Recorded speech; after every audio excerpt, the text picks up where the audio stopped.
Hello there, and welcome to Pink Milk, your Star Wars podcast for us super fans and those normally forced to listen. However, today is not that day because I'm speaking with Des from the Sithty Minutes podcast. Get ready, it's time to drink up.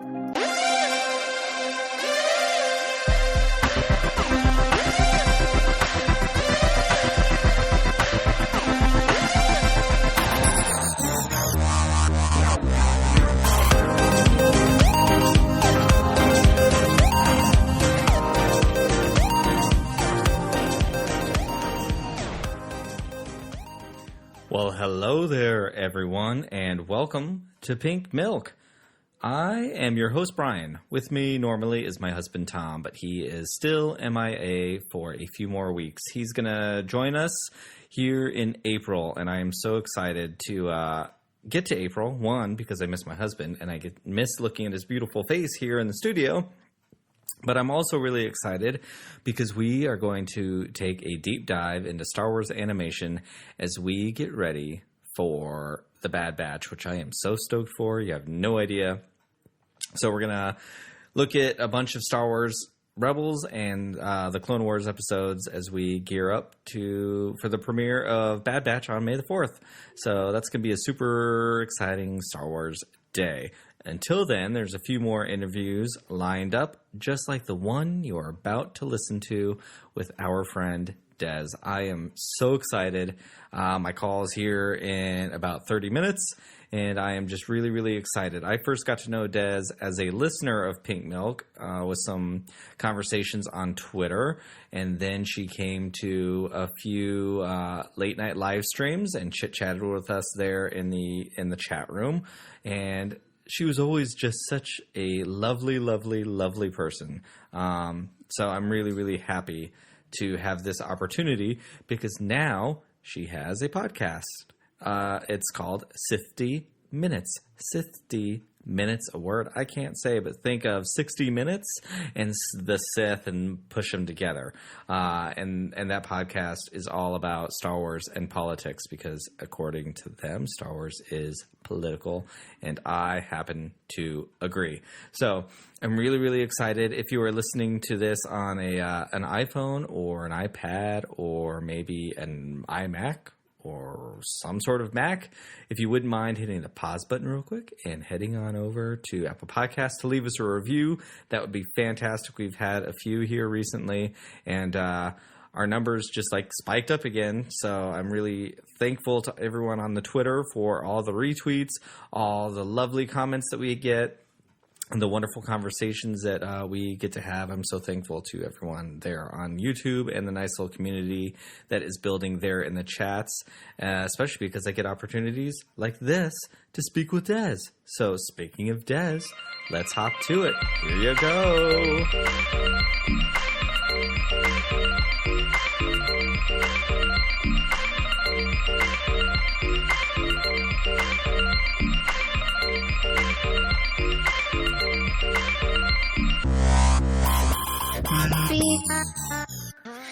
Anyways, everyone, this is Des from Sithty Minutes, and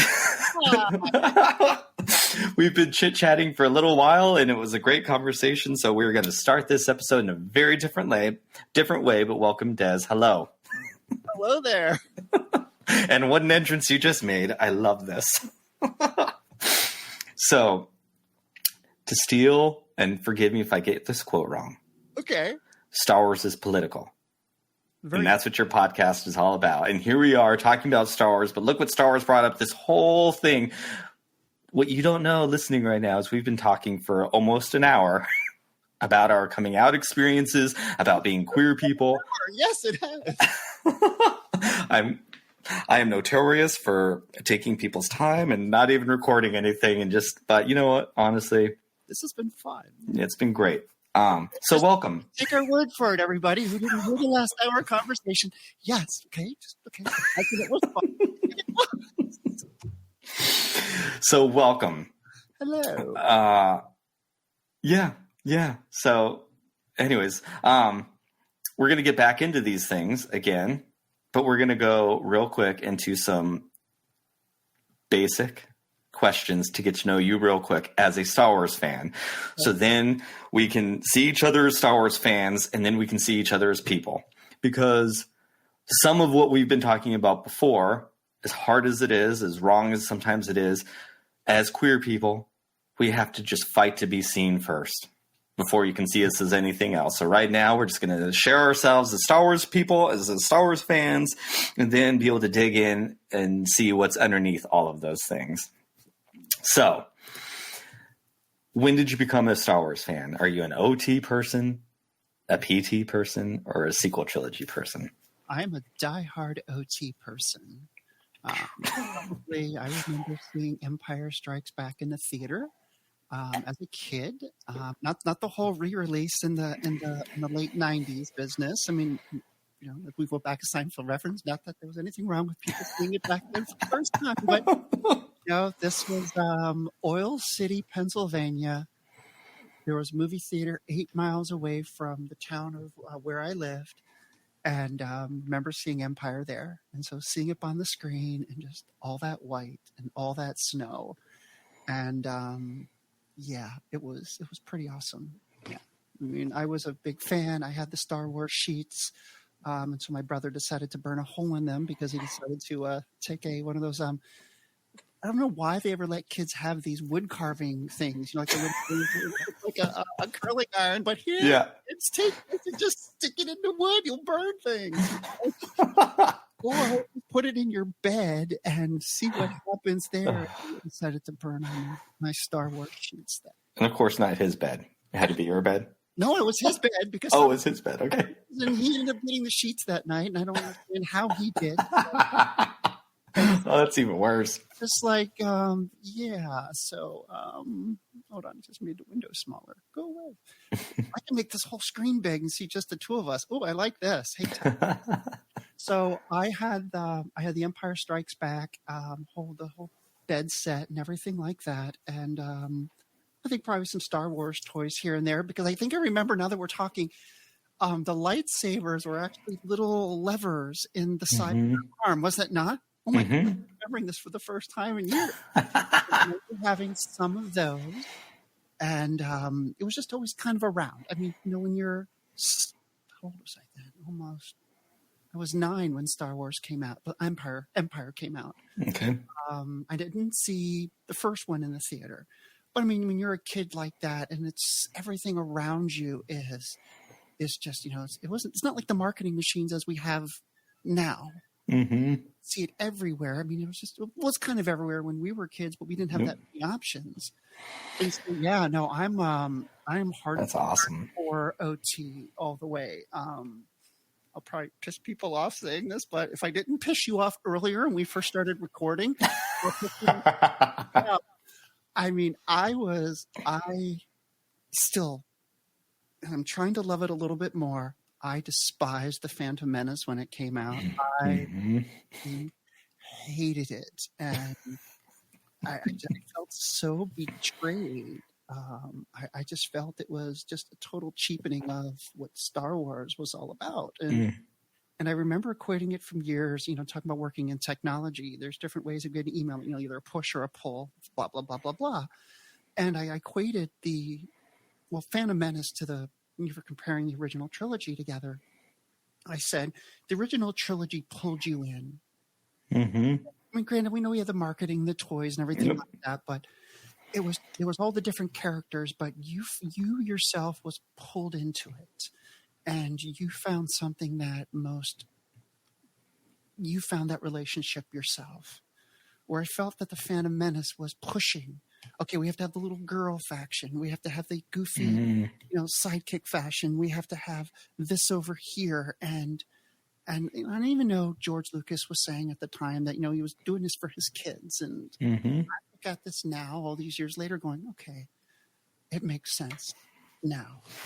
But now, I mean, I appreciate Phantom Menace more. I mean, I still probably at the absolute bottom of all my Star Wars movies, if I had to rank them.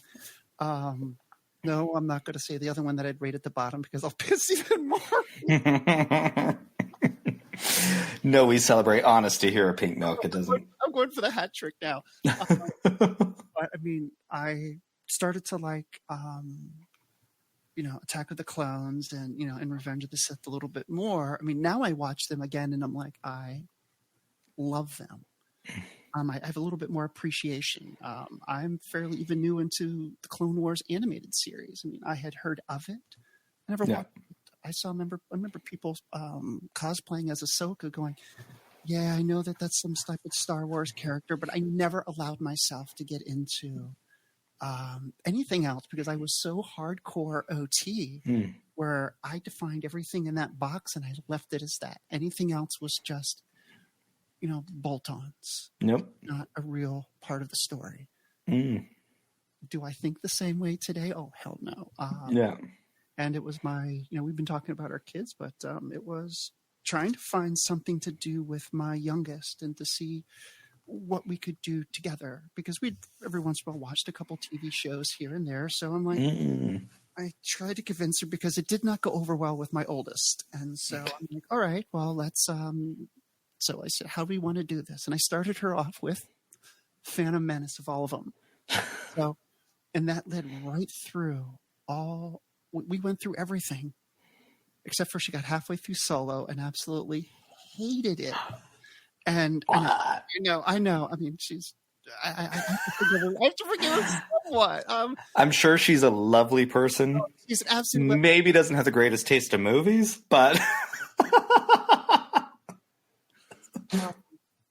but I mean, we got through everything, and then as we went through, then I actually got her to watch Clone Wars with me, or did we watch Rebels first? But we ended up through it because I ended up myself.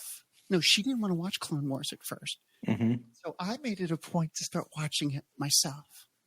And I was getting up at 5 o'clock in the morning. I'd want to watch it because this is a pandemic. We're all locked down. Nothing else to do.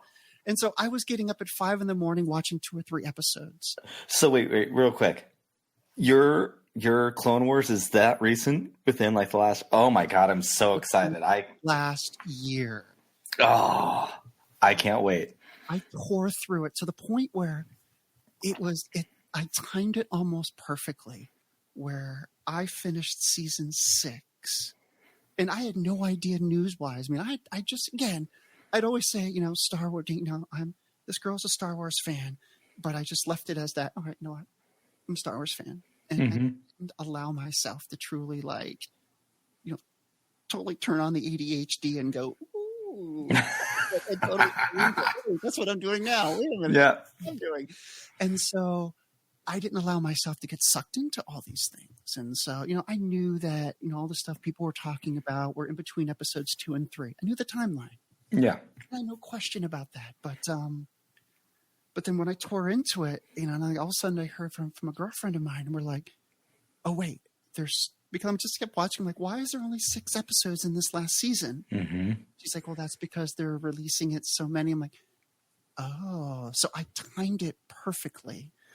And then I ended up now since probably Christmas of 19, I've gone through probably Clone Wars, at least all 7 seasons, at least 3 times, Rebels 2 or 3 times, gone through Mando season 1. I mean, I can't tell how many times, but my youngest one has been nice to, when season 2 came out, October 30th, we were counting down the days. We were like so excited to the point where we were watching it together. So I'm that new in. Oh God, it's so exciting! And even when Mando first came out, and I didn't have Disney Plus, I'm like, okay. And then when everyone was talking about going nuts over Baby Yoda, I'm like, oh, we're this okay. And then my best friend and I get together every Black Friday, and we went with some people, and so we're like, got to the room, and we usually kind of book a room, and we cook dinner, and a bunch of people gather together, like we're going to start watching Mandalorian. So I think I got to the first 3 or 4 episodes, and I'm like, holy shit, this is amazing. And like, it was just that little switch flipped, and it was like all that love started pouring back, and then that's kind of goes back full circle to me getting my youngest to start watching, see what she would do. And it's been incredible. It really has. And so I like the original trilogy more. The sequel trilogy, I like the sequel trilogy. Yeah. What is that? No, I don't. This is where I'm going to piss people off. No. I do not like The Last Jedi too. See. Oh. Well, hey, you didn't like The Phantom Menace at the beginning either. And that's fine. We are all allowed to like and dislike what we like. But what none of us are allowed to do is tell somebody else they're not allowed to like something else. Twitter. I'm looking at you, Twitter. I'm not looking at you, Des. I'm looking at Twitter right now. Get your act together. I noticed that a lot. You find people who are certain, like, I had never heard of what a Raylo before, and so talking to you guys and seeing like, wow, there are people who literally draw these lines over who they want to ship with who, and who is this and that. And if you like, I mean, Tom, remember how we talked about earlier about how in the past, being, assholes at times. Where you do see that at times. Not that some people are assholes. No, I'm not calling anybody an asshole yet. Usually save that for my podcast. But of course, other Star Wars fans know, but we're all very passionate about things. And I will admit that since getting more into podcasting and listening to people's opinions more, I'm finding using the old method of, I respect you as a person. If something excites you so much, let me see if I can look at it through your eyes, because I know you, I like you. You may not always have the best taste in things, but let me go and say, how are you liking it so much? And so if I still think it's bad, then I can torment the shit out of you about it. I'm doing it because I've tried. But no, I mean, I'm starting to see a little bit more out of The Last Jedi. I'm seeing the, when Rose and Finn went to Canto Bight, and you start seeing that underlying story there. And you're like, okay, you're seeing it a little bit more. I still don't understand the whole Rey and the whole room of mirrors and it's like they could have cut that out and the movie would have been just as fine. The Leia going, I just, I got my hair done and you like it, when she sees Luke after all this time, and they don't skip a beat. In this relationship, like, well, you look different. I had my hair done. I mean, they know how fucking serious this matter is, and yet they're just like, you see that little bit of just normalcy through their story. You're not seeing that more. Why? Because you're hearing people talk about it, and you're listening and going, like, I got to tell you, like, listening to your show, holy shit. I mean, you just listen to her start talking, and you just like get sucked in, or Maria. And all these different people who I've been listening to, and I told you, y'all are some deep people. Let me tell you, I have never seen something that, do I love Star Wars? Absolutely. But I never allowed myself to look at it from such a deep perspective. I look at my own little world as a story unto itself. But everyone else takes their experiences and their views on it, and they're all infused by their own environment. And it's just, I can't look at it from a person of color. As white as white can be. But so when you're hearing stories from people of color and they're explaining the exact same thing you have watched your entire life, damn, it's just, it's taken on a whole new perspective. I mean, it is, like, and I was thinking about this earlier, and I've just, been so fascinated over WandaVision. And it's bad. I have one child who loves Star Wars and hates Marvel. And another child who loves Marvel and hates Star Wars. And so you want to talk about having to ride the middle here. I mean, I can't go to my youngest and go, I really have to tell you, bro, Mama really likes Star Wars more. But it's true. It's like, no, you get all the stuff, the storylines and things out of all the Marvel and whatnot. But it's like, it's just different. I mean, we know that Wanda loves Vision and all of that, but we're just, it's Star Wars feels like it's more rooted in life, in its the passions, the fears, the overcoming, and it's like not everybody's going to be a superhero or have their DNA supercharged by an Infinity Stone. Nope. You don't have that. I mean, yeah, you have, like the Force and all that, but that's just more of an innate. It's more of a natural thing. It's so funny to think about, because I'm curious where you fall in this, especially because you've admitted that the Phantom Menace was not your favorite at the beginning, right? So a lot of hot debate, less so now, but especially back then. Like I say it all the time, Star Wars has never left. I've always been there. It has been my thing, and it's just always been there. It's what I turn to. People turn to church. Some people turn to a Bible. I've always turned to Star Wars, like to find for me those bigger things when I need a guide to help guide me down a path to an answer that I need to figure out for myself. It's always been Star Wars, right? First Galactic Bible Church. Exactly. So I think about when the midichlorians were announced, I was so in love with this idea. I was like, oh my God, to me, it was so amazing. And I was like, I love it. I love this idea that midichlorians are the scientific way of explaining a bigger thing. And I love that. To me, it was like one didn't undo the other. I was like, they kind of fed into each other, and they're like to speak Phantom Menace, they're in a symbiotic circle together. And I was like, oh my God, that is so amazingly powerful to say that there is something there. We can see a midichlorian chart, but we can't exactly explain what those midichlorians are. We can see it, but there's something beyond it. And I found it to be fascinating. And then to find out how many people hate the midichlorians. I was like, oh, like I love that idea that nature is infused with the cosmic. Like, and by cosmic, I mean the unanswerable faith of something and something else. And I love that Star Wars brought those two things together.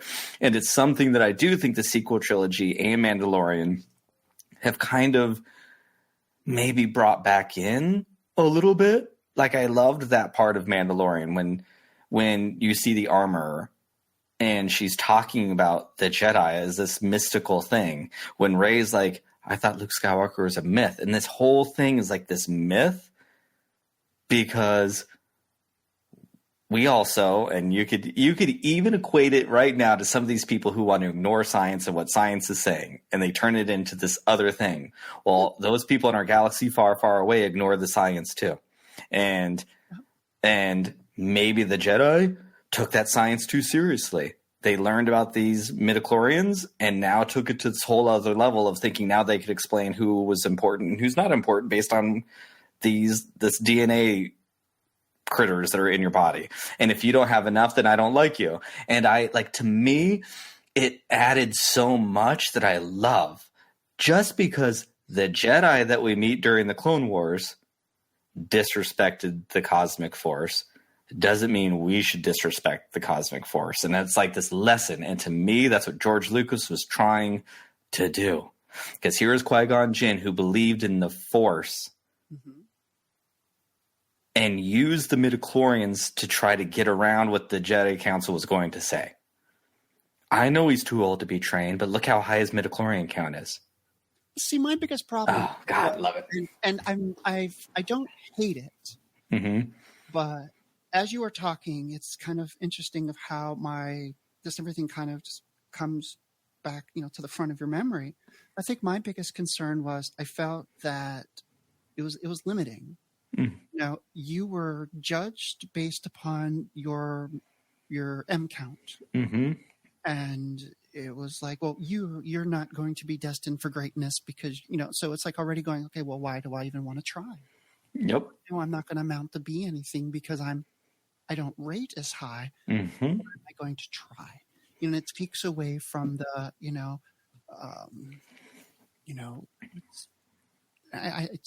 I think that kind of flew in the face, in front of, I can't even, what's that phrase you want to say? It just went against what I always thought the Jedi were teaching. Focus yourself, great things can happen, all of these wonderful things. But now, well, they're only wonderful if you're, you sell these many boxes of Girl Scout cookies or something like that, or whatever. But at the same time, what you say is also true. It brought more of a cosmic and, we're all part of the same thing. Even real science today says, are what we are made up of, are, and the building blocks of the of the universe are one and the same. Yep. And so to have that, if the Force binds us all together, and we are, and even in the real, to me that makes sense of how it is something to treat. It's just not some, made up, religion. There's actually something seriously rooted in. Look around you. And so, no, I don't hate it, but at the same time, I'm not one who likes to think that people should rely on it, because I think it just caps potential. Oh, no, I agree with you 100%. I think that's what George was trying to say personally. Like, we hear Yoda teaching Luke all these wonderful things that, you were just mentioning, but Yoda had to fail to realize, oh my God, I counted too much on this stupid chart, this M count chart. I relied too much on that, and now we lost everything. Because we were beaten by this person who didn't exactly believe in those kinds of things. Because, as we find out, Sidious thinks the Jedi are too limited. Because they were too tied into these ideals. And so I understand when people don't like certain parts of the prequels, because I do think it challenged us as fans of what we thought the Jedi were going to be. I just happened and was like, oh my God, this is amazing. And to make it to... As a queer person coming out, thinking about that, I started looking at the Jedi Knight not as heroes, but as the church that they were represented to be in the prequel trilogy. That's what they were represented to be. We had the government, we had state versus church. That's what the entire prequels, to me, that's what it was all about. And here's this little queer kid trying to figure it out, because I may not have been raised in a church. I didn't believe in that stuff. This is going to be interesting to hear this from you. Oh my God. My parents let me make these decisions, right? And I didn't understand it. I just shared this, I think, on our Blast Points thing about, so if anyone's listening and is interested, I talk about my idea of why church didn't work for me in that, whatever it is, a few episodes ago. But as a queer person, I understood and still understand today that most of the judgment thrown our way as queer people, the excuses 99% of the time are all found in some religious text that gives them the right to judge us as something less than, more often than not. And here it was, the thing that I love more than anything else, telling me that the church is wrong. The church is trying to make science out of something that isn't science. And sure, being queer is genetic. I believe that there are genes in our body we have different alleles that we don't understand alleles all the way anyways, right? Being gay is not a choice. There's something built in us to be who we are, right? But no one's going to see us that way. They're going to see us as a religious text. And here's the Jedi manipulating what religion is to better suit them. And these heroes that I once looked up to, just like as a child looking up to this church and thinking that God was this thing that I loved, could be wrong. And I was like, oh my God. And I just fell in love with this idea of like, it's okay to challenge these preconceived ideas of what things were or were not. Mm-hmm. It doesn't make the Jedi horrible people. It makes the Jedi too afraid to admit that things can change. And a lot of people would rather dig their heels in the sand to say I am right than go, you know what, things change and I can let it go. But Yoda was not one of those arrogant a-holes. And Qui-Gon wasn't either, not more than nope. about it. They were more of a rebellion. They were more of a rebellious Yep. They were more counterculture, I guess, in a way. But oh my gosh, you just kind of made my brain explode. But I never thought of the OT in that context before. But stepping back a little bit further, I can look at now the original trilogy. Now that I'm starting to read the High Republic, and now that I'm starting to understand more of the timeline, where you kind of see where the OT makes sense a little bit more. Because when you've been established for so long, think about it in our own lives. Things are great and exciting at first, and once we start building down the routine of all those exciting things, they just kind of go on autopilot. And we don't look at the space in between. We more look at just those pillars in which we've planted. And so I think that's kind of what the OT has been. The Jedi have been there it's been happening for thousands of years. They got complacent. They hadn't seen a Sith in who knows how long. And so they were so complacent, and even go back to the Martez sisters line, where, the Jedis are the ones policing and they're doing all of that. After a while, that is the reputation in which they had, which they have earned. Focus that right around back to the church. Okay. When you have when you went in from, probably when there's social something, there was a guy by the last name of Rowdy Bush, right around the time of 1800s, late 1800s, early 1900s, and where you had more of the church was based upon more of a social justice type of theme. Getting people out from where they were, and, giving people the knowledge and getting people out there and doing all of this and going out there and the doing. But what happened is with the advent of fundamentalism and wrapping around anti-intellectualism, you started seeing things change more from, of an action and gain knowledge, more to now do as you're told, do this. And, these are the things. It became more of a fundamentalism. You had, I could go on in church 101 and in theology, but you had more of a shift away from the John F. Kennedy thing, what can you do? So the Jedi was, what can you do for other people? You're going out there and you do mean well. You mean want to get into colonialism and all of that stuff, whatever. But then once you get complacent, once you become the norm, you become almost your worst enemy. And then what you're seeing with the church happened even back thousands of years ago, and what you're seeing now, and you're seeing what happened to the Jedi, you were dealing more with legalism than anything like that. There was no more room for interpretation. You couldn't question. And one of the things that people, one of the biggest enemies of the church is people who question. You just have to take for, even though it's study this, see thyself approved, and there's a Bible verse, but it's kind of contradictory in a way. Study to show thyself approved only within this defined, this defined set of guidelines. Don't take a historical, and you talked about, even in the Bible, there are so many different verses that people try to use to attack gay and trans people. But I can tell you right now, not a single one of those holds water, because you have to, look, when you have to step back and look at it, as in photography, you have getting in close, you have macro type of things. And so you want to get back. The more you step back and you look at it from a cultural standpoint, we even know in the Bible that there are tons of churches out there. And I went to an evangelical college, and I had to defend myself why my mother was a pastor, because they didn't believe women could be pastors, because why? Oh, it said somewhere in the Bible. But when you dig that apart, you realize there was a cultural reason in every one of these damn situations, from, the Old Testament to the New Testament, where they say that, gay people shouldn't exist. Every one of those has been shredded apart because, for those listening or whatever, if you get into a situation where someone tries to quote the Bible and say what it says in the Bible, ask them to give you the original Greek. And if they cannot give the original Greek, and say, then why should I believe what you say? Because it's the Bible is nothing more than whisper down the lane. There's original things. Nothing ever happened right at the time where it said it happened.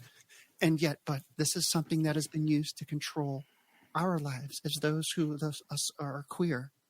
And I got to tell you, I never used that word for years, and it's been nice to accept that word. It's kind of it's kind of nice, but It's like we have been told for years to live by these guidelines, and we have been canceled. Mm-hmm. We are the original victims of cancel culture. You were canceled because you weren't going to be able to. They said you couldn't become a teacher. Yep. Your dreams and what you hoped for was canceled right then. How many people we know, who are pastors or whatever, and they were canceled. They couldn't become pastors anymore. They were kicked out. Yep. Because they came out as who they are or who they love, and yet they were told no because of some interpretation of some rules that aren't necessarily. And even for us who lived in the church and hadn't to deal with all that fear, I mean, these are some of the Jedi, if you think about it, who were these little kids who were brought through it. And I look at Obi-Wan. There's no one more who has been a product of the machine than Obi-Wan. Yep. And he tried many times to kind of, to get out of that box, but no one was kind of, couldn't be with, I'm going to say her name wrong, Sithty. Mm-hmm. Follow the rules. But he wanted to. Okay. That whole relationship is so heartbreaking. We need a series just on those two and those times. I would love a little bit more because I really want to know if Corky's their kid, but that's beside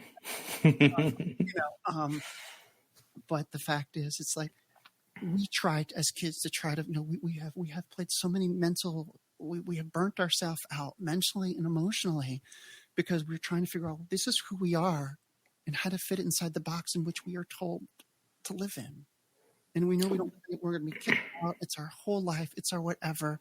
And so, you and I talked about earlier about, this identity baggage that we carried for years that was inflicted by the church. And not saying that those, and it's very hard. It's to separate some of these people in our Star Wars community who church is a major important part of their lives. And it's hard to, and it's in 1 minute you're not talking about them, but at the same minute you are talking about them. But because those people who are our Star Wars friends who say that they're Christians, maybe look at it from the standpoint of we are that that equality matters. Yep. It matters that and that we were all created in His image. That's if you believe that anymore. Yep. If you did or didn't or never do. Yep. But yet, if those people who believe that to be true need to stand up against the people who are pretty much swelling their name. I mean, how many people who don't go to church anymore because of maybe they were outed or, maybe something bad happened to them? How many people who don't even want to be Christians anymore because this is what they see. This is when it's a total perversion of, or there's some people who just are able to read through the lines and,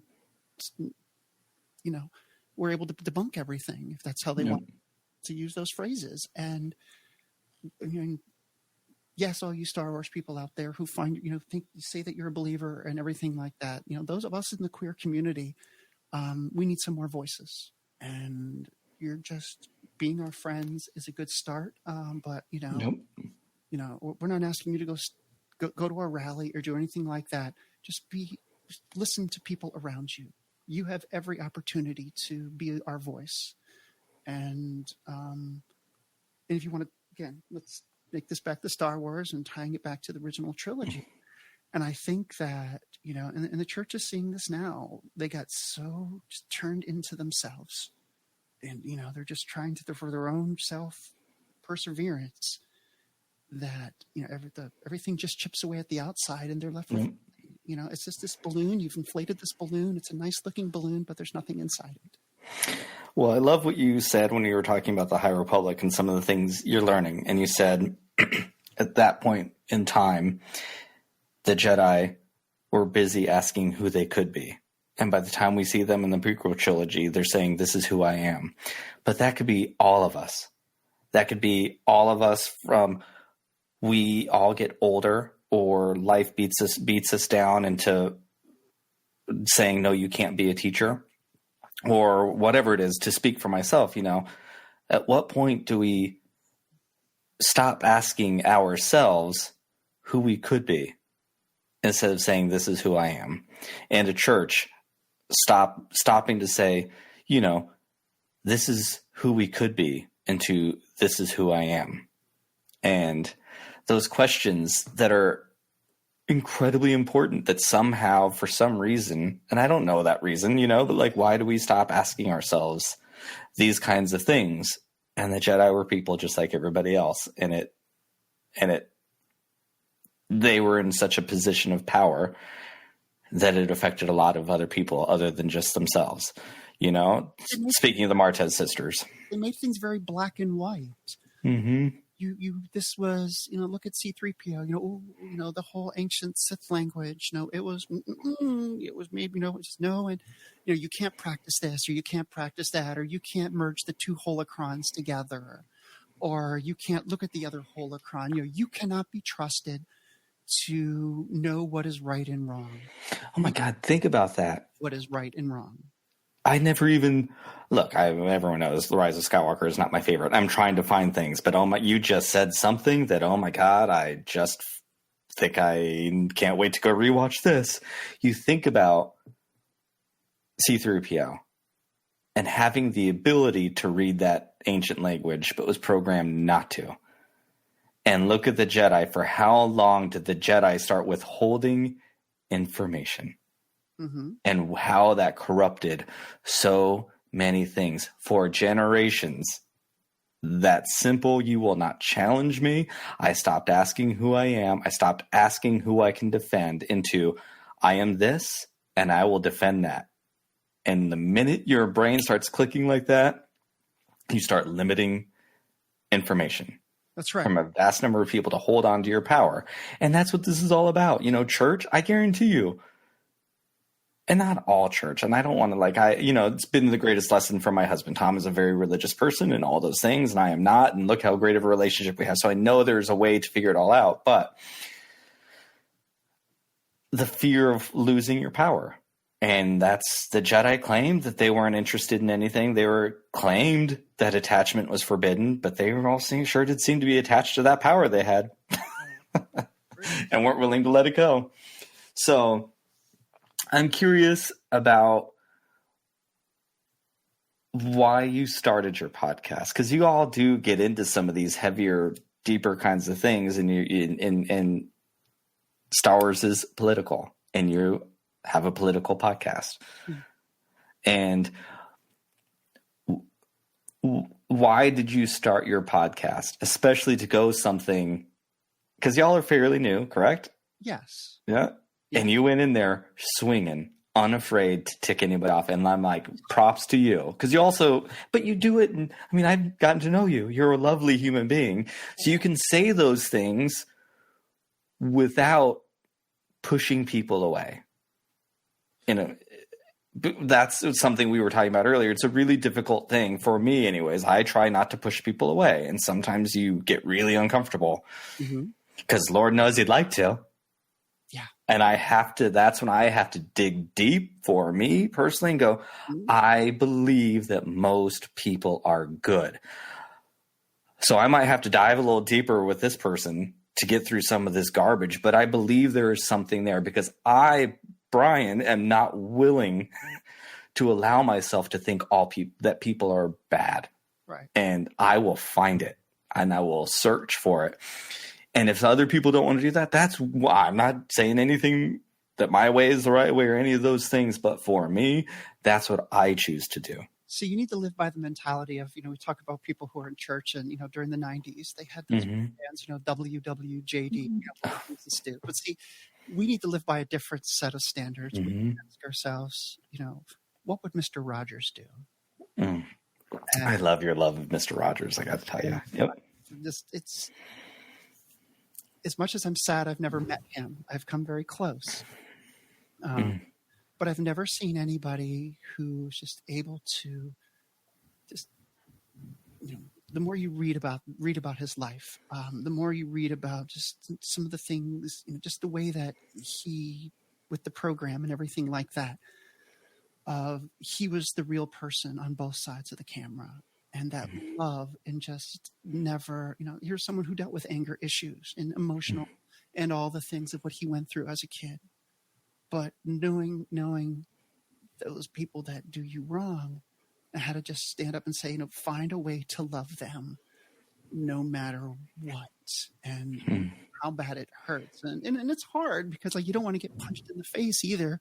How many times, can you get punched in the face until your nose is beyond repair? But at the same time, it is hard. That's something which I've mentioned before, but it is true, of a lesson that I had learned real quick, because my children all obviously come from different biological parents. Said biological parents made a lot of really horrible choices in their life that put their kids in my home and made choices that led to my children becoming my children. And something, again, I'm a pretty upfront and honest parent, and that's just how, my kids, I don't know if all 7-year-olds could hear the things, but most 7-year-olds do not have the background that my children do. So they are forced to grow up in a different way. Right. And, you get the questions of, did my parents love me? And my answer to them is, of course they did, but they didn't love you enough. Yeah. And that might sound really, really harsh to a lot of people, but it's just the truth. They chose things that led to them losing their children, because those things meant more to them than their own children did. And as a parent to that now, I know they are my children. Yeah. There's one thing that I do not allow in our house, and that is my real parents. I do not allow other people to say, what about their real parents? I will squash that business real quick because I am their real parent. Yeah. But so is the other person. Absolutely. That does not take, but don't tell me that I am not their real parent. And that is something that, because I was adopted by my father, that I think I understand differently. And, I don't have the greatest relationship with my dad, and it's been hard, and we have a relationship, but it's not the greatest, but he's still my father. Yeah. That is still my father. So also don't say that he's not my real dad. I don't excuse that. It's just the one thing that I think I can get maybe too hot under the collar too quickly when I hear it, because I will clap right back. Yeah. And my kids don't do that anymore either. But it's something that, to go back to what you were saying, of, I'm really angry at their parents. I'm really angry to what they did to my children. You see what they are now. You see what they and that's the potential they've always had. Exactly. So angry at them because they could have. Yep. You deprived them of. And there are things that you did they will carry with them forever. Yes. But with that, I can be really angry, but I have to let go of something. Yeah.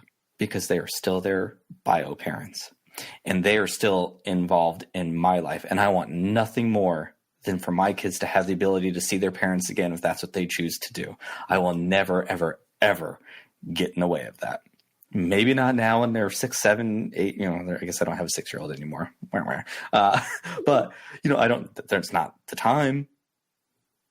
But that doesn't take anything away from me. And I certainly do not want my children to hate their bio parents. There's nothing healthy about that. There's nothing serving about that. It doesn't make me any less than, and my being here doesn't make their parents any less than either. I've had to learn to think of, we talk about our family a lot of, we were 5 lost little souls that all found each other. Like, my husband is my person, and I so cute. Just love him. And look, I can't even think about these things without getting just really emotional, because we just all found each other. And I believe we were meant to be together. Mm-hmm. And my children needed to go through the absolute garbage that they should never have had to for something. We don't know what that something is yet, but I can tell you that they are an inspiration to know what they went through, and they can still smile and laugh and all of these things when they have every right to be really angry at a whole host of things. Yeah. You know what? They might get there someday. Someday they might get really angry at all of those whole host of things, and that will be okay. And And they're going to be angry with us too. I mean, I know. Oh, yeah. That my oldest, when she gets older, will probably in her 20s, will go, what the fuck? I mean, seriously. And I have to be able to sit there and go and not be defensive, because it's like we have such. I mean, sometimes as parents, we push our wills too much on our children. We want them to like everything that we like. We want them to be what as much as we say we want them to be better than us. Mm-hmm. We always try to steer them down the same path that we seem to be on. And so it's like, how do you teach them not to be an angry, swearing, opinionated person? Mm-hmm. That's sometimes the nature of what I know I am. And so maybe you just say, maybe the answer is we just stay like that and kids will naturally want to rebel. No. That's true. Other stories, because kids will always go, really? I mean, I had the pair of jeans I had on yesterday. These cute little flare ones. And I get the, really, 1970? You're wearing that? And I'm like, bitch, you're 8 going, and you're going to get a punch in the nose. It's like, well, sorry for that earlier. Good Lord, help me. How do we teach our kids, one, to love for the sake of loving? Yep. How do we to make sure that we do not push our angst on them? What pisses us off? What angers us the most? Like, I don't have a good relationship with my parents. Ooh, not at all. Yeah. And it's very hard to make sure that my kid doesn't hear that. You don't want your kids, to say anything ill, or anything about my quote unquote real parents. Like, my oldest is, from another spouse. And it's not always been the best of divorces. And I know I've probably messed up many times and spoke ill of my daughter's, other parent. And as much as I always thought I was trying not to, and we have to be very careful with that. And it's hard, it's like, how do we not repeat, how do we teach our kids, like, what, I've really screwed up, and they're going to come back and call us on it. Yep. I make joke about my 8-year-old. I've never been scolded more in my life than by my 8-year-old. And it started probably, can't begin when it started, but she just looks at it how it is. And I know I'm loved and I know I'm that, but yet I know there's things that, I mean, I can think about my whole transition in itself as I'm wondering how that's going to manifest. I mean, she was 2 when everything first happened. As much as we said earlier, as much as she has knowledge of things, how is this? How is your kid's life before you? How is their life with you and Tom now? Mm-hmm. What is that going to equate to later on? Are the two going to be able to cancel each other out? Or run and whatever. And you worry that about your kids, and how can you not make sure you put on your, especially, our hatred is so easy to push on. Mm-hmm. Well, that's, so I'm going to be talking with another queer parent on our episode that'll come out after this, right? So there's, which I'm really happy to be able to do, because there's not a lot of queer parents. And that, honestly, when I think about why I started this podcast, I didn't know there was other queer Star Wars podcasters out there. I now know there are, but when I started, I didn't know there was.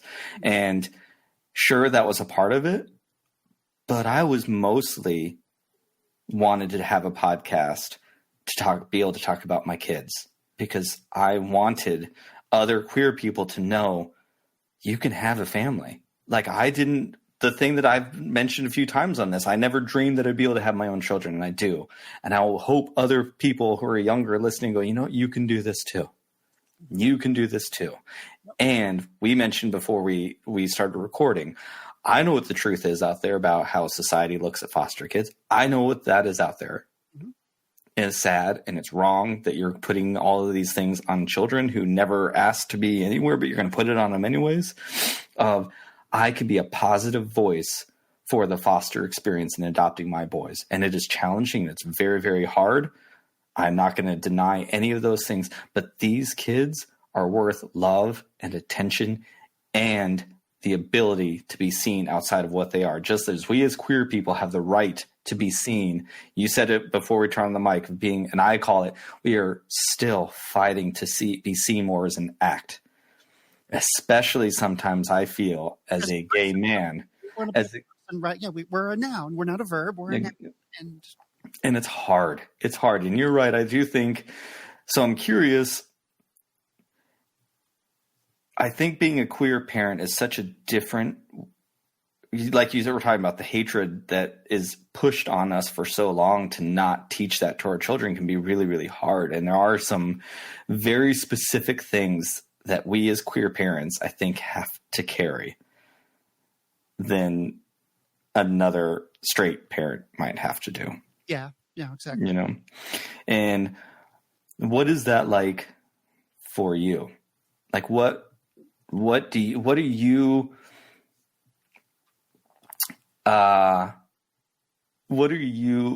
cognitive of that you have to work against to overcome within yourself?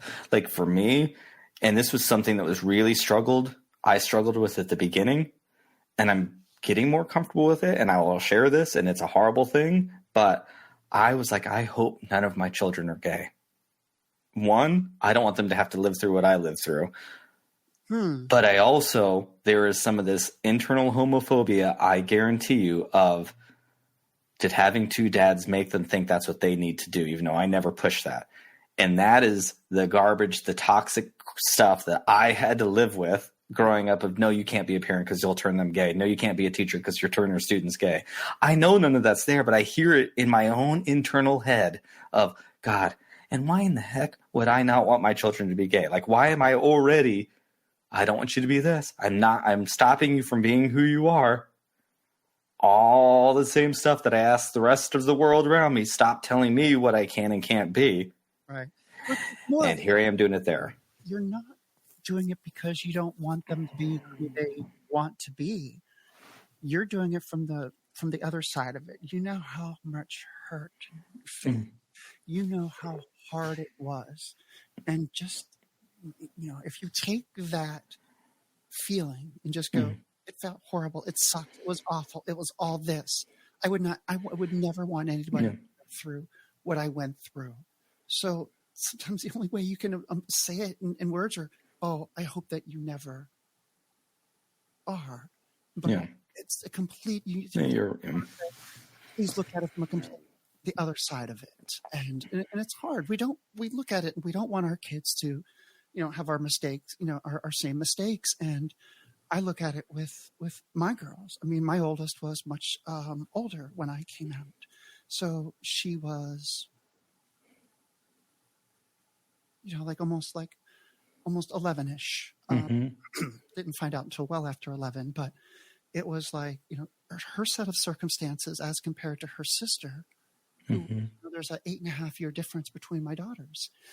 And so my coming out is going to impact them totally different, because you have one who's much younger and still lives in the house with me, and then the other who is older and primarily lives, in another situation. And so it's very hard. And so it's like, it was difficult for me for a while, because I'm like, and still, even after first coming out and going through everything I needed to start the medical side of things, excuse me, it was always that fear of, and it was my own internal, my own internal transphobia, my own things that I dealt with. And for a long time growing up, I uttered some of these things that I would never want anybody to ever hear. And I'm more like, and thinking about, if this is the primary, just the way that people think, my kids are going to have to go into situations like, or like, have I just ruined my kids' lives? And it hits hard. And so even now as a parent, I mean, granted, pandemic and not having to go anywhere, you're not having to wear makeup. I can't tell you, actually wore makeup a little bit yesterday to go out to help a friend. And I'm like, wow, I forgot what it's like at times. But yet, when I go out now and we go to the pool And it's still very hard. It's still just that fear of going, you've got this height difference between these two women and then this kid. And our daughter just is perfectly normal. And you walk in the places and it's like, not only do you see two women, but you see a very tall woman. I'm 5'11", and my wife is 5'6"-ish, So there's a height difference. And so, as a parent, you walk in, like, you feel bad at times where, you wonder, are your kids embarrassed? Just, I know it's two straight parents, two opposite sex, couples or whatever, but, we always wonder if our kids embarrassed by us. But when you deal with someone who's a queer parent, it's all that homophobia, all that transphobia, all those negative things that we have ever been told, or all the negative things we've ever heard. The minute that we walk into a room with our family, every one of those things come back for a split second. And you feel like you're being punched by every single one of them. And one of the things that screws with our head is that what's going through we love our children so much. What's going through their mind? Are they, are we holding our kids back? Yep. Because of who we are. And maybe sometimes our kid doesn't think that because our kid hasn't been conditioned to think that. Our kids see that, there are two loving dads who love each other. My daughter sees two moms who are just constantly, in our house, we torment each other. We have one of those Grogu magnets, that says, my child can levitate your child. We replaced some of the letters. So now it says, my child can agitate your child. And that's what we do in our house. We have one daughter just to say, look, I've got two moms, and we just torment each other nonstop. Yeah. And we pick at each other, or we always seem to raise our voices at each other because we're always just trying to one up each other. But yet that's her normal. Maybe she doesn't think of all the things we think of because we're hoping that it's a different world for them. But as parents, we're carrying that baggage we talked about earlier. Yep. And it's hard because that's what we worry about our kids, and they're going to hear it. They're going to hear it. And you said earlier, how do we prepare them for hearing it? But I'm going to bring this kind of right back around the podcast for a second here because I'm going to start crying. But you talked about earlier, like you have a podcast so you can talk about your kids. What's funny is that what really almost was the final for me really wanting to get into podcasting was I wanted something to do with my kid. And so we have been threatening to start our own podcast. And I love it. Again, I don't want to push what I want onto my kids. So it's like, I'm waiting for it. I'm already told I cannot be the host. I can only be the co-host. So she has to be in charge of the show. And so I'm like, oh God, help us all. So, but there was a call put out there. Someone who followed Sisters with Sabers. And because I wanted, I didn't go into this planning to get into podcasting. I mean, I did that years. I was thinking about it. Like if someone asked me, well, where did you get started in podcasting? And I want to go, bitch, I'm an OG podcaster. I was a podcaster before there was even podcasts. In the 80s, my longest relationship I've ever had with someone, I call her my sister. This fall will be 35 years that we knew each other. We met in 9th grade art class, and I moved away because my parents were pastors, and we moved a lot. And so instead of being the talk on the phone thing, we'd make tapes for each other. We would sit there in a 90-minute tape, record 15, 20 minutes, and it got these productions where we'd songs in and whatever. And I remember buying this little goofy little toy that you can put a cassette in, and you can make all these different things. I'd work at summer camp, and I would just go one day, just walk around the camp, just walking and talking. And they were just audio letters. But they turned where I have all these tapes from her, that were like 87, 88, 89. And we would just, hey, what's up? What's happening? And we would just talk. And I had horrible penmanship, but she was more art made. She's a master's in art. So, but but that's how we developed our relationship with each other. And so that creativity was so much fun. And I did radio in college and everything like that. But it's so but now getting back to podcasting where, for a while I was really struggling with coming out and being who I was because I'd always associated Star Wars with more of a boy type of thing. Mm-hmm. And, and it's been very hard to, I segregated so much of my life growing up. I was going to say, I heard that mute. I was like, what happened to this? Yep. I segregated my life for so much because I'm kind of just not really knowing who I was growing up. I felt like there was just this firewall inside of me. And so finally now I'm able to be me and myself and all this. I was feeling like, okay, well, that's the old person. This is the new. And so, I'm being in lockdown and I'm working from home all the time now instead of traveling. My wife listens to political podcasts all the time. And it's funny is that before coming out, I was a diehard conservative Republican.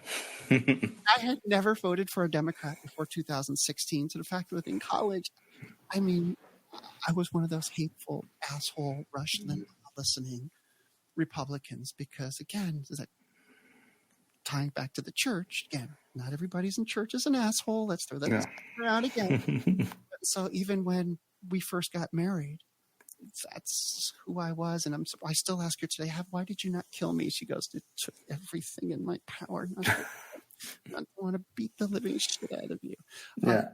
But after coming out and finally wrestling with things, even for the first year after coming out, I still can be a conservative Christian Republican trans woman. It's possible.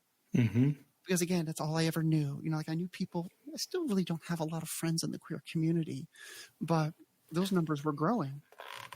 And I was finally outed, and I was outed pretty horrifically. And I had to then go face the church that I was at. And so I just, through standing up for myself and finally walking away, it was just it's like you took a pair of blinders off and you started to see life just differently. But in those leading up months before, I had said to myself, I can no longer call myself a conservative again from because who I know I am and what I'm seeing and what I'm reading. And I just go, I can't match the two together. And so, come back full circle. I'm the last thing I would ever call myself again is conservative. I would never want to be a Republican. I'm so embarrassed of myself. I found my own Bible from college and some of the notes and things I had written in there. I cried horribly going, man, I really was this type of person. But yet I'm still married to someone who I didn't realize how much of a liberal she was. And, it finally took us the election night of 2016 to finally be Facebook friends. We never were. Yeah. And so those tears on that election night. But so over the years, I've started noticing my true passions in life. I've always been very bossy. Being the kid of two pastors, you're bossy, you're opinionated, and you're always thinking people are listening to you, even though they're really not.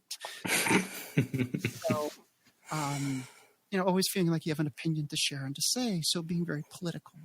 I got away from a while because I just felt it was just very toxic, very whatever.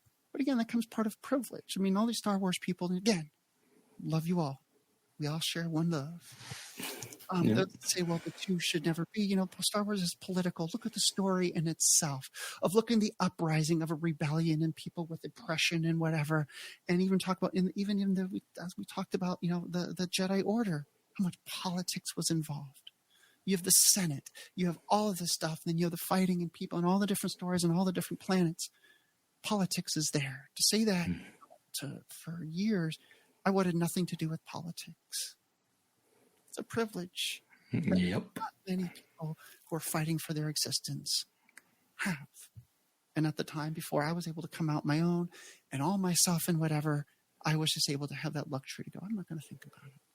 Mm-hmm.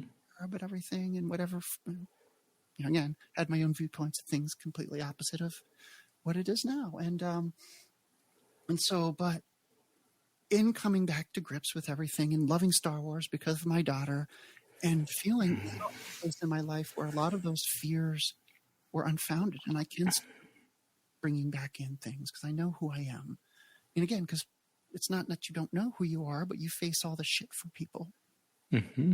You grew up thinking you're mentally ill, you're all of this stuff, and what you're seeing in the news, and how, you know, trans people are attacked and left and right. And I was one of those people doing the attacking years ago, all while not knowing who I really was. And so you deal with that now, and everything's drawing together, but the political part has always been there. And so there was my co-host, Andres, happened to just put a call out there. Anybody interested in starting a podcast? And I think we definitely talked about it having a political slant to it. And I just said, sign me up.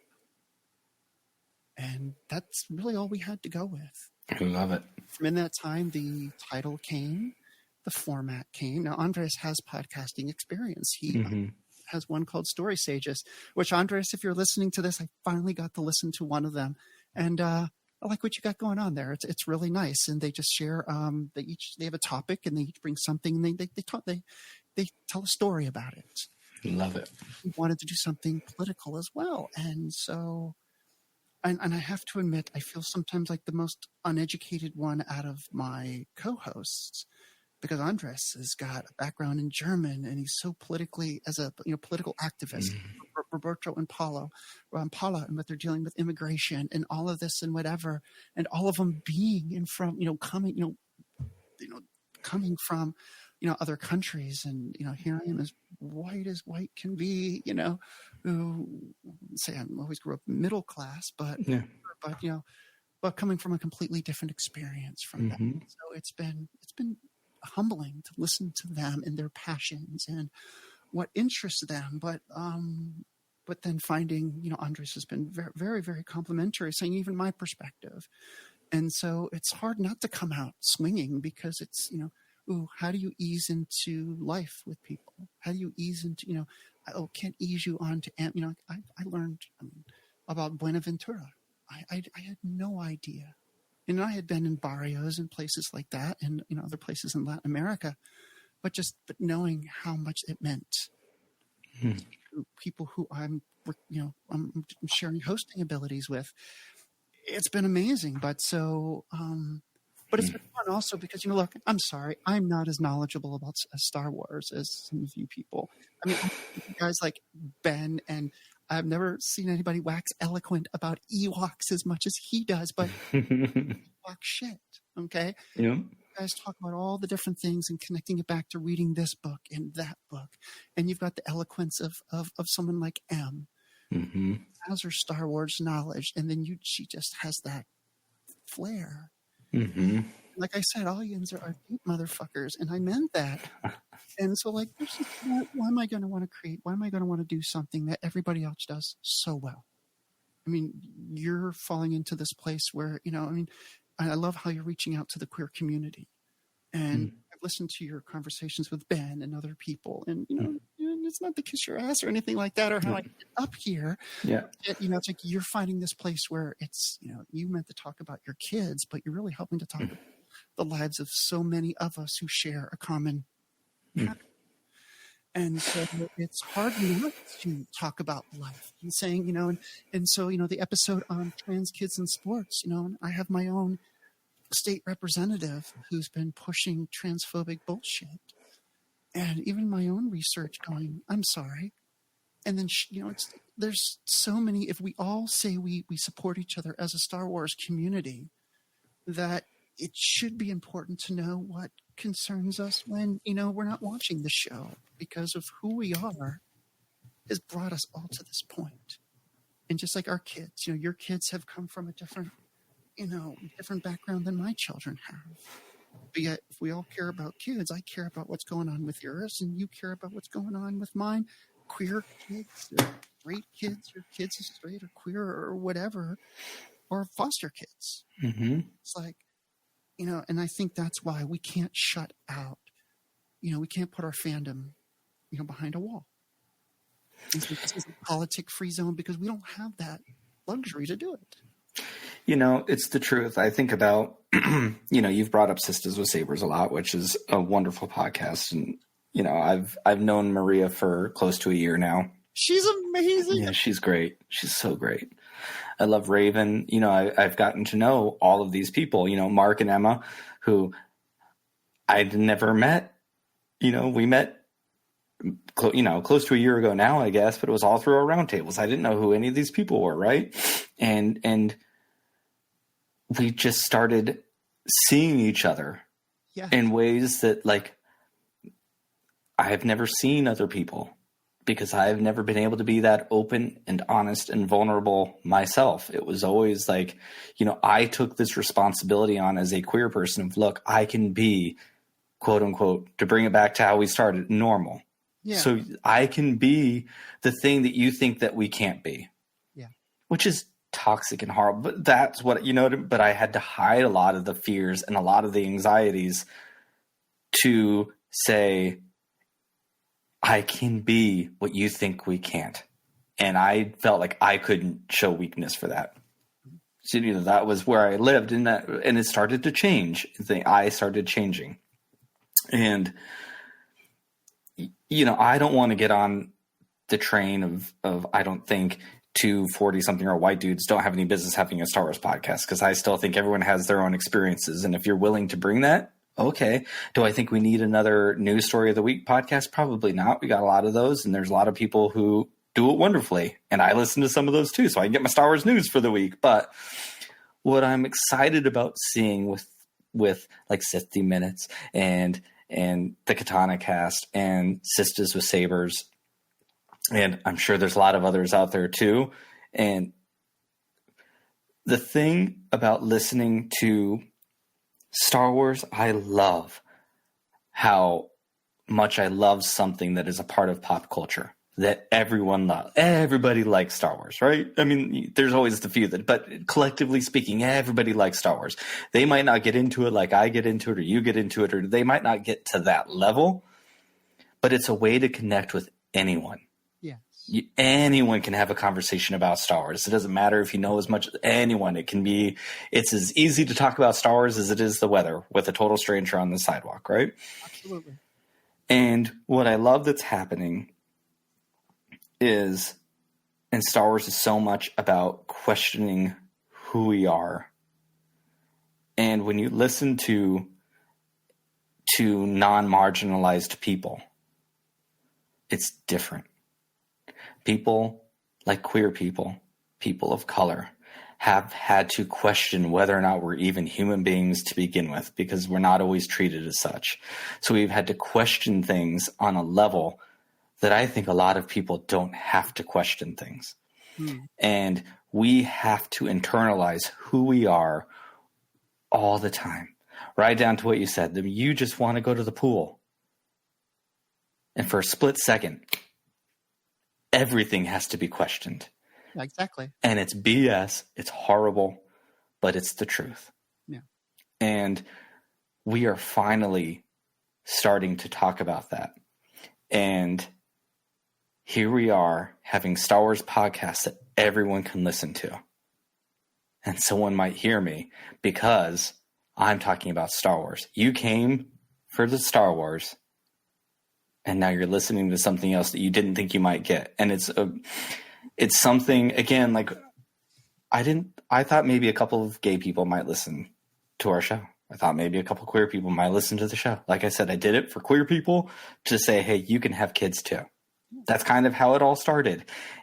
And I'm like, and then I started getting messages, and I'm sure you get them too. It's like, oh, wait, straight people listen to this too? Are you okay? I'm so used to the segregation of gays and straights. Yeah. And I have a lot of different kinds of friends. I always feel more comfortable around gay people and queer people. It just is what you just feel more comfortable, and it is not at anybody else. But what I've had to learn to do, and it comes back to what we were saying at the beginning when I was talking about I couldn't do this in front of hundreds of strangers. Someone came in for Star Wars because I love Star Wars. Oh, there's a new podcast. I knew of the 2,000 podcasts out there, but I'm going to give this one a shot because I'd never heard it. Yeah. And now they're hearing me or hearing you or hearing Maria, and they might not have ever listened to us before because we weren't coming at it from this bigger picture. And it's been really interesting. I just feel honored to be able to sit here with you. I never would have met you before. You're on the other side of the country, and Star Wars brought us together.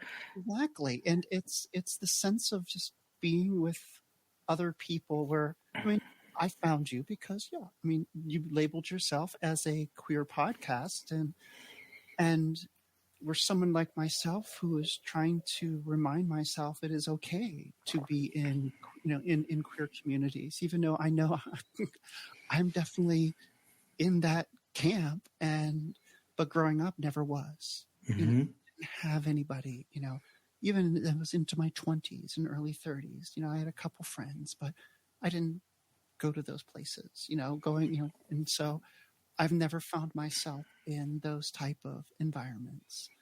And so trying to remind myself it's okay. Okay to, and to, I mentioned earlier about Beth getting into podcasting, and Beth listening to podcasts, me being at home and trying to find things to do while I'm working from home. So I thought, I'm liking Star Wars a lot.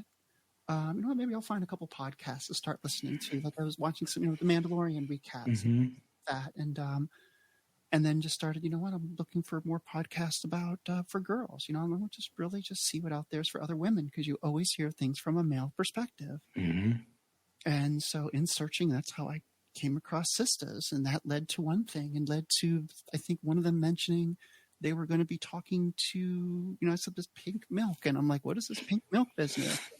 And finding what it was. And then seeing that there's been other people. And then, someone invited me to a group of be able to talk with everybody.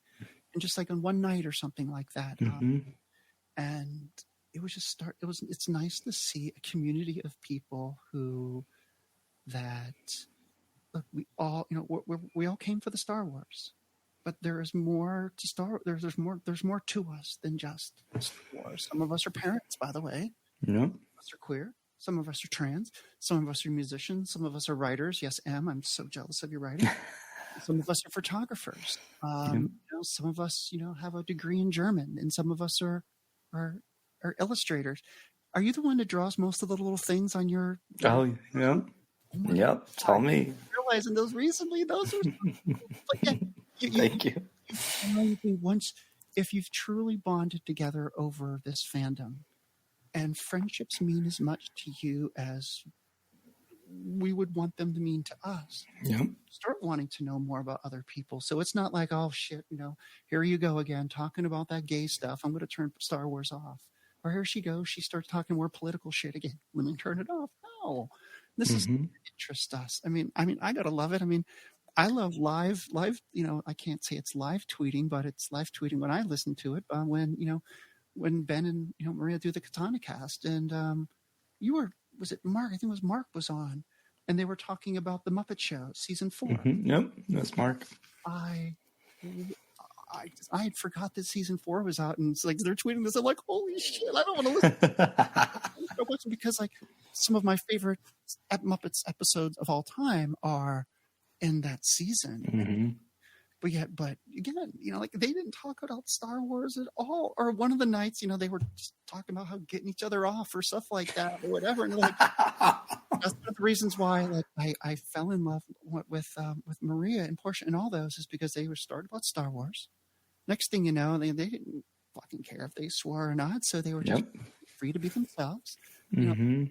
They were immediately in the episode that I lost, standing up for the trans community, and you're hearing about, but then you're hearing they're more passionate, what their passion from life is from their perspective. I just started wanting to listen more. It's like, now, granted, there's other shows I've listened to where I'm like, oh my gosh, how do these people know this much about Star Wars? This is fucking insane. Fine, and you get that nerd tech overload, and sometimes that's nice, and you really want to get a breakdown of a show. There's some places I want to. But you know what? I want to sometimes there's more about life. And, like when you've interviewed some of the different people you've been interviewing, it's been nice when you get, we been stuck about Star Wars and what we like, but it's just always nice to get to know, because, we all, what do we do for a living? What makes us happy? What makes us, what made us sad today? What's good today? And even in some of the, it's been nice to have a group of people, but more importantly, knowing that if people are listening to us, maybe we're doing something to get them through the day, or we look in our podcast and say, you know what, here's some things maybe you didn't know about, but at the same time, we are going to talk about Star Wars. We are going to have fun. We are going to try to poke at whatever, when Ted Cruz opens his stupid mouth, what the hell now? Or, at the same time, we're all passionate about something. Something pisses us off. Something's just bothering us so much that we have to get it off our chest. And, and so to say that there is no room in the Star Wars fandom for that, then you know what? Then there's not a lot of room for much of anything else. Because if we're going to ship people together, or we're going to write porn, erotic literature about them, we are going to oogle and awe over Legos, or we're going to talk about, politics. They all belong together. Yep. And now the parent, I don't want my kid, I don't want my kid listening to all the ones with the cursing and swearing. She goes, oh my God, your podcast. Yes, what it's about. Star Wars and a lot of that politics stuff. It's hates it when we talk politics at the table. She goes, I don't want to listen to it now. For a few years, but but it's been. I think it's important as a podcaster, to not go where, I think it's just going to get me the most likes. I think that's. I think that kind of falls after a while. But I think those of us that are just doing things because we passionately believe in it, and it is a creative medium. I mean, you've got your art, and you're doing great with this. I mean, other people have photography, and this it's we put our passion behind it, and at the same time, if people like us, they like us. If they don't, that's great. Oh well. Yep. No, I agree. This is definitely like I mean, I'm an artist and I'm a graphic designer for a living. And so like, I'm also a creative professional kind of thing, but this has become, again, this has just turned into so much more for me than I ever thought that it would be. This is the most creative thing I have ever done. Like self-creative from everything. I mean, I did the music, I do everything I built. And it's like, I'm really expressing every single layer of who I am into this thing that is Star Wars, which is the most important thing to me. I don't say it lightly or jokingly. It made me who I am, and it makes me who I want to be. It is it is an intrinsic part of who I am.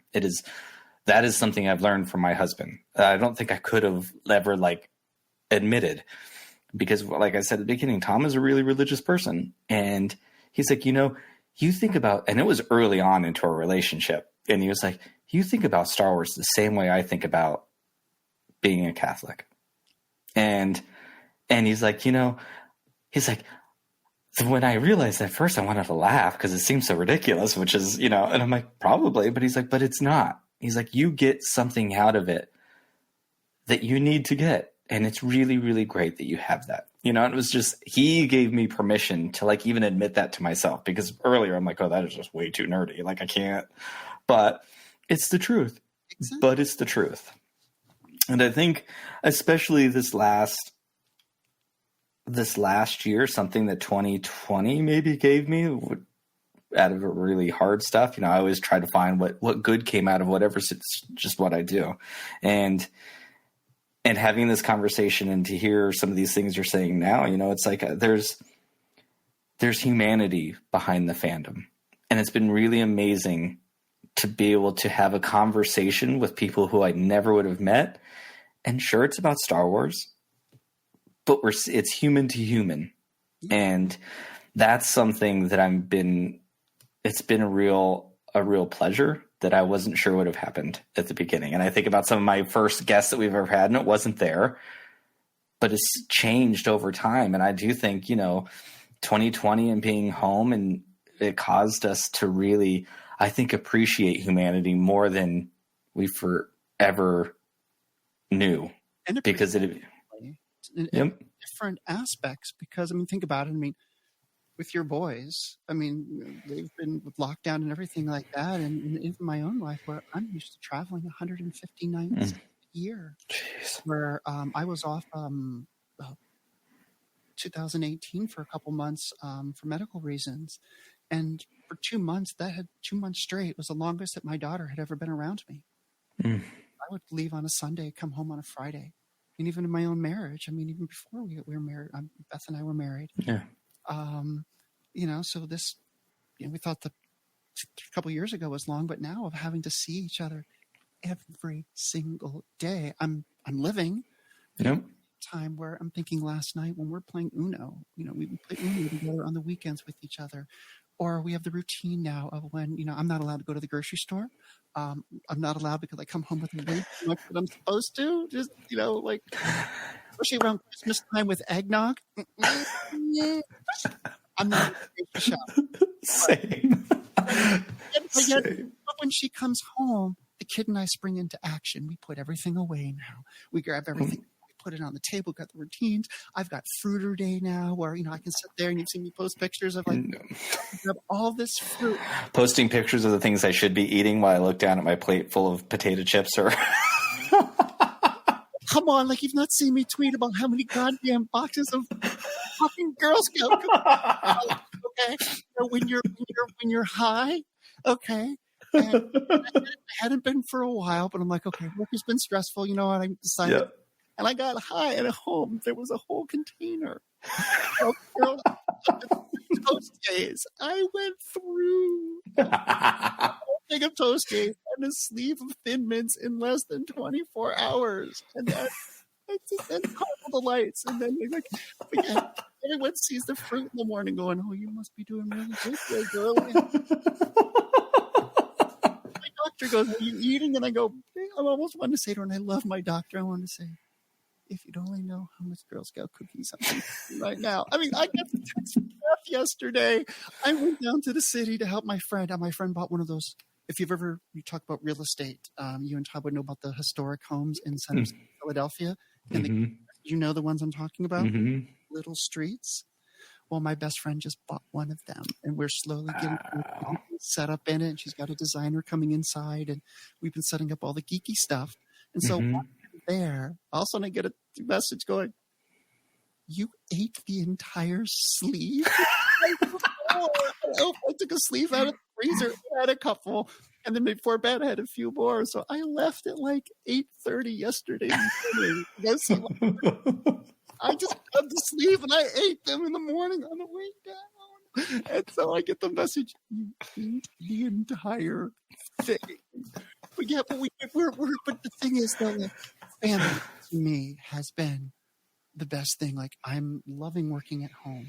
In fact, I can get I'm in the middle of a video call. I can get the knock, knock, knock at my office door. And all of a sudden, here comes the delivery of Swedish Fish or Mike and Ike's or, oh, Mama, can you make me lunch now? Or the Mama, can you stop swearing? I'm not. I love it. My kid sits there. She comes in, literally walks into my office, and I'm in the back part of my office, and she sits in my chair where I'm at right now. And all of a sudden, she starts mocking me. Blah, blah, blah. Gary, blah, blah, blah. Ryan. And then one lady who's our call coordinator today, we are always at each other. And all of a sudden, my daughter starts going, no, Lisa, no.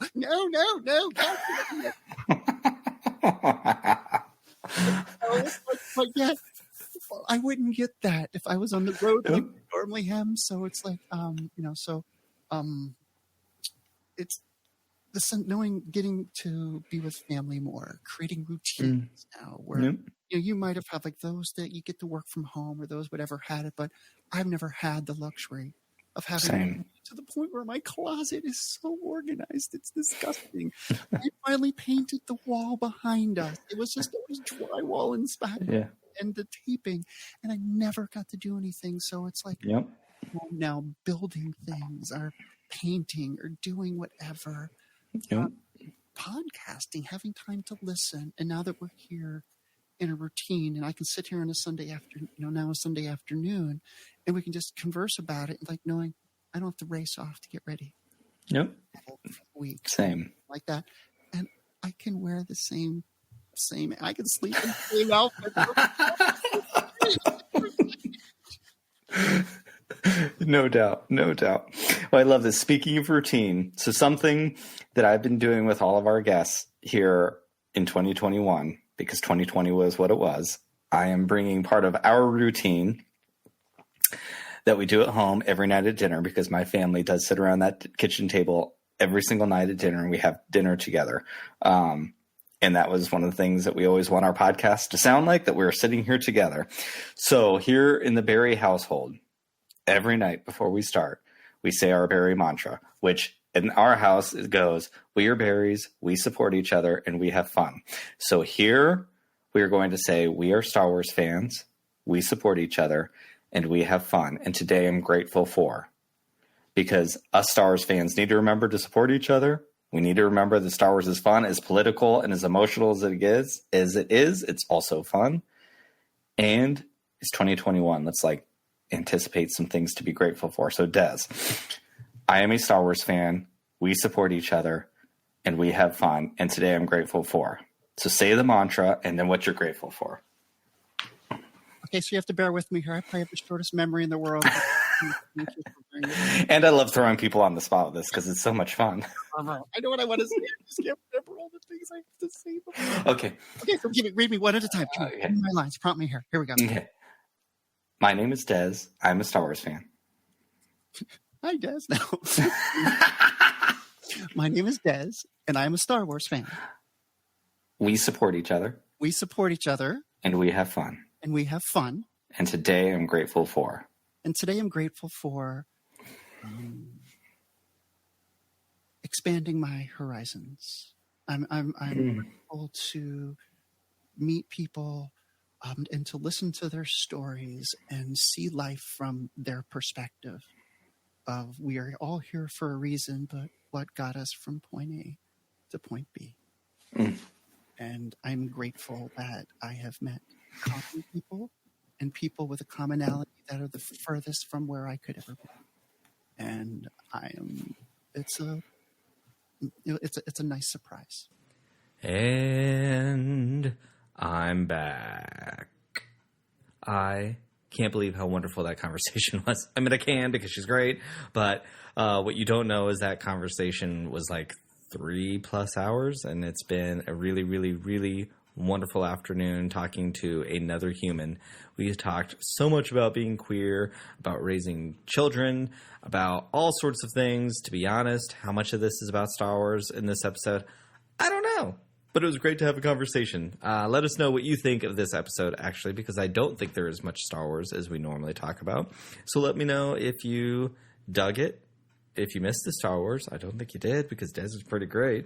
And if you want some really awesome political thought into Star Wars, make sure to head on over to their podcast, Sithty Minutes, and you can follow them on Twitter at Sithty Minutes, and you can follow Des on Twitter at Looks Jedi to me, because I realized I didn't even give her the opportunity to do those shout outs, so I'm a terrible host, so I'm going to do it here. You can also look in the show notes below wherever you're listening to this, her links for her Twitter and for the podcast will be there. But I'm telling you, it was so great. It was just so great. It's just, anyways, I don't even know what else to say. So thank you for listening. Let us know what you thought of the episode. Don't forget, Star Wars The Bad Batch is coming out in May. Tom and I will be back in April to talk all things leading up to The Bad Batch. We've got a few more guests lined up here for March, which I'm really, really excited about. So you will see those as they come. And don't forget to leave us a review. If you're not following us on YouTube, head on over to YouTube at Pink Milk Podcast. Follow us there. You can get to our website at Serving Pink Milk. You can send us an email through the website. We love getting those. And thank you to some of you for honestly sharing your story in these emails. It's really, really beautiful. And they're not always appropriate to share on here, but I see them, I read them, I am touched by them. So thank you for those really, really wonderful gifts. And you can follow me on Twitter at B_sips_pink_milk. Don't forget to follow the show at servingpinkmilk. All of those wonderful things. And until I see you again, or you hear me again, or we type again, have a wonderful, wonderful day, evening, weekend, whatever it is that you are listening to this. It is time now to drink up.